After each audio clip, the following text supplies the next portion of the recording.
Kasus kematian prajurit muda Pradaluki Cepril Saputra Namo memasuki babak baru. Komandan Kompi Senapan A Batalion, Infanteri Teritorial Pembangunan 834 Wakanga MReh, Yonif TP 834 WM, Letu Infanteri Ahmad Faisal, STR, didakwa melakukan penganiayaan berat terhadap bawahannya hingga meninggal dunia. Sidang perdana kasus ini digelar di Pengadilan Militer 315 Kupang, Nusa Tenggara Timur, NTT, pada Senin, 27 Oktober 2025.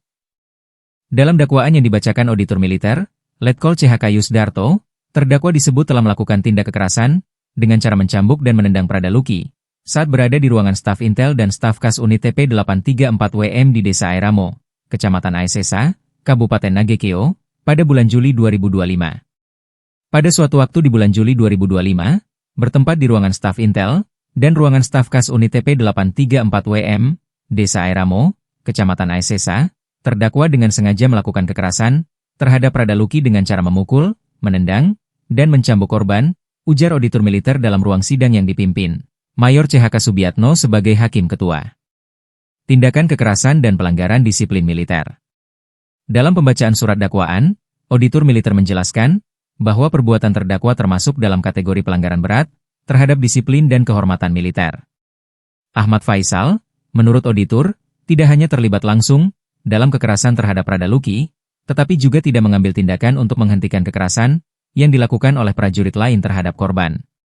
Dengan sengaja tidak mengambil tindakan yang diharuskan sesuai kemampuannya terhadap para pelaku demi kepentingan perkara itu, yaitu militer yang dalam binaannya dengan sengaja mengumpul atau menunggu seorang lawan, atau dengan cara lain menyakitinya hingga menyebabkan mati, ucap Auditor Yusdarto di persidangan. Tindakan tersebut, lanjutnya, jelas melanggar hukum pidana militer karena terdakwa dengan sengaja membiarkan kekerasan terhadap bawahan yang berada dalam tanggung jawab komandonya. Kronologi penganiayaan Pradaluki. Menurut dakwaan, kejadian bermula ketika Pradaluki dipanggil oleh atasannya ke ruangan staf Intel di markas Yonif TP 834 WM. Dalam ruangan itu, Letu Ahmad Faisal melakukan pemukulan, tendangan, dan cambukan terhadap tubuh korban. Akibat penganiayaan tersebut, Pradaluki mengalami luka serius di beberapa bagian tubuh. Kondisi kesehatannya menurun drastis, dan beberapa hari kemudian ia meninggal dunia di RSUD Airamo pada Rabu, 6 Agustus 2025, pukul 11.23 WITA, setelah sempat dirawat sejak Sabtu, 2 Agustus 2025. Sebelum meninggal dunia, Pradaluki sempat menceritakan kepada seorang dokter bahwa ia mengalami kekerasan dari sesama prajurit TNI di satuannya.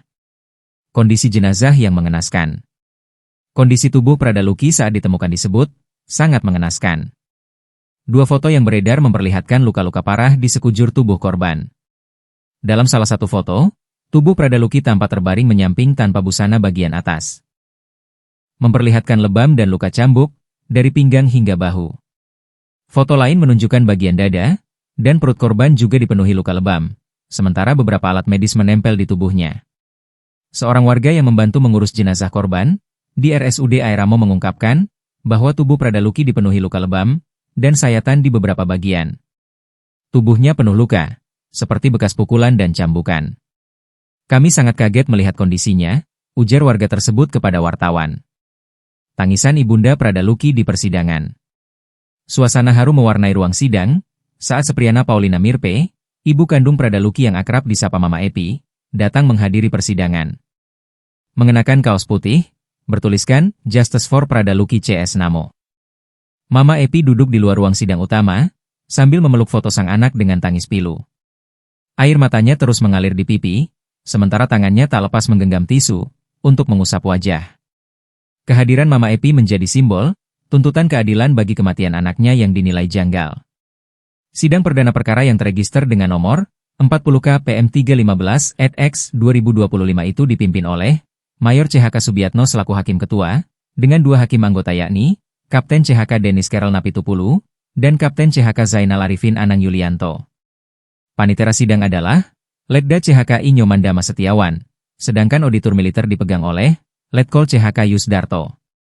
Harapan keadilan untuk Pradaluki. Kasus penganiayaan Pradaluki ini, menjadi sorotan publik karena menambah daftar panjang kekerasan di lingkungan militer. Publik menuntut transparansi dan keadilan dalam proses hukum terhadap para pelaku, terutama perwira yang memiliki tanggung jawab komando. Pihak keluarga berharap agar Letu Ahmad Faisal dan pihak-pihak lain yang terlibat dihukum seberat-beratnya. Kami hanya ingin keadilan untuk anak kami.